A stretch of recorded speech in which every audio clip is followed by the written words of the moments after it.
ಮಂಗಳೂರಿನ city hospital charitable trust ಮತ್ತು ನಂದವನ್ education ಟ್ರಸ್ಟ್ನ ವಾರ್ಷಿಕೋತ್ಸವ ಮತ್ತು ಪದವಿ ಪ್ರದಾನ ಕಾರ್ಯಕ್ರಮ ನಡೆಯಿತು.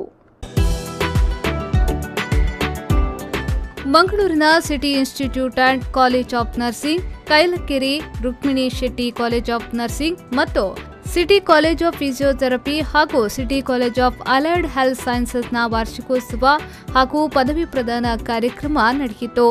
ಕಾರ್ಯಕ್ರಮವನ್ನು ಲೋಕಾಯುಕ್ತ ನ್ಯಾಯಮೂರ್ತಿ ಜಸ್ಟಿಸ್ ವಿಶ್ವನಾಥ್ ಶೆಟ್ಟಿ ಅವರು ದೀಪ ಬೆಳಗಿಸಿ ಉದ್ಘಾಟಿಸಿದರು.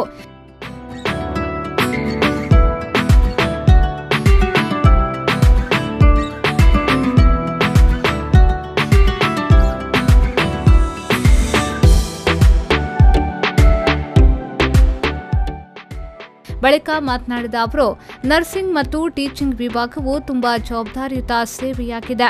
ನೀವು ಕೂಡ ಪ್ಯಾರಾಮೆಡಿಕಲ್ ಮತ್ತು ನರ್ಸಿಂಗ್ ವಿಭಾಗವನ್ನು ಆಯ್ಕೆ ಮಾಡಿಕೊಂಡು ಇದೀಗ ಪದವಿ ಪೂರೈಸಿದ್ದೀರಿ. ಮುಂದಿನ ದಿನಗಳಲ್ಲಿ ನಿಮ್ಮ ಜೀವನವು ಉಜ್ವಲವಾಗಿ ಬೆಳಗಲಿ ಎಂದು ಹೇಳಿದರು. Among all the professions, I consider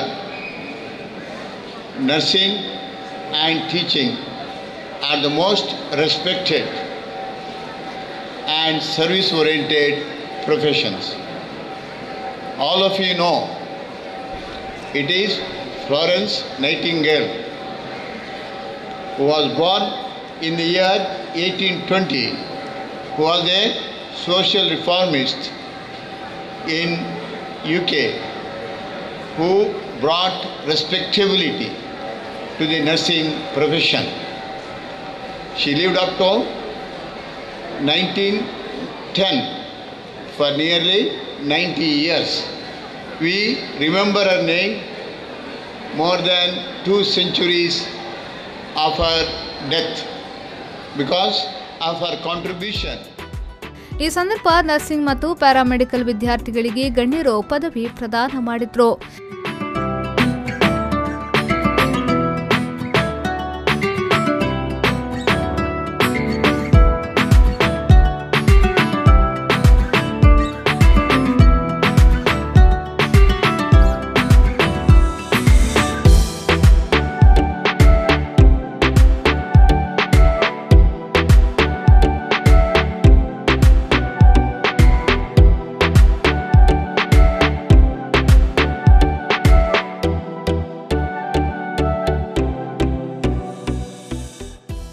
ಕಾರ್ಯಕ್ರಮದಲ್ಲಿ ಸಿಟಿ ಹಾಸ್ಪಿಟಲ್ ಚಾರಿಟೇಬಲ್ ಟ್ರಸ್ಟ್ ಮತ್ತು ನಂದವನ್ ಎಜುಕೇಷನ್ ಟ್ರಸ್ಟ್ನ ಅಧ್ಯಕ್ಷರಾದ doctor K Bhaskar Shetty, doctor A Rohan Shetty, Mangaluru chemicals and fertilizers ಲಿಮಿಟೆಡ್ನ ಕೆ ಪ್ರಭಾಕರ್ ರಾವ್ ಮತ್ತಿತರರು ಉಪಸ್ಥಿತರಿದ್ದರು.